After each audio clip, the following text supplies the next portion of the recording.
കോൺഗ്രസിനെ പ്രതിരോധത്തിലാക്കുകയല്ല, ജനങ്ങൾ അറിയുകയാണ് ഒരു ഭരണകൂടം ആ രാജ്യത്തെ ഏറ്റവും സുപ്രധാനമായ തെരഞ്ഞെടുപ്പ് നടക്കുമ്പോൾ മുഖ്യ പ്രതിപക്ഷ കക്ഷിയെ എങ്ങനെ പ്രവർത്തിപ്പിക്കാതിരിക്കാൻ നോക്കുന്നു എന്നുള്ളതിൻ്റെ, ഞാൻ നേരത്തെ പറഞ്ഞതുപോലെ ഫാസിസത്തിൻ്റെ ഏറ്റവും ക്രൂരമായ മുഖമാണ് കാണുന്നത്.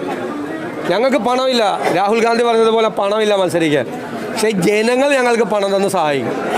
ഞങ്ങളെയൊക്കെ ആളുകൾ വിളിക്കുകയാണ്, ഞങ്ങളുടെ സ്ഥാനാർത്ഥികളോട് ആളുകൾ പറയുകയാണ്, ഞങ്ങൾക്ക് ജനങ്ങൾ പണം തരും. ഞങ്ങൾ ക്രൗഡ് ഫണ്ടിങ് നടത്തി സാധാരണക്കാരായ പാവങ്ങളായ കൂലിപ്പണിക്കാരുടെയും വീട്ടുജോലിക്ക് പോകുന്നവരുടെയൊക്കെ പണം കൊണ്ട്, അവർ നൽകുന്ന 50 രൂപയും 100 രൂപയും കൊണ്ട് ഞങ്ങൾ തിരഞ്ഞെടുപ്പ് നടത്തും. ഞങ്ങളെ പണം കൊണ്ടൊന്നും തോൽപ്പിക്കാൻ പറ്റില്ല.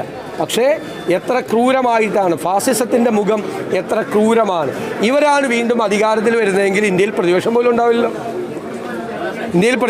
ഉണ്ടാവില്ല. പ്രതിപക്ഷ നേതാവിനെ ജയിലിലിട്ട് വിഷം കൊടുത്തു കൊന്ന റഷ്യയിലെ പുട്ടിനെ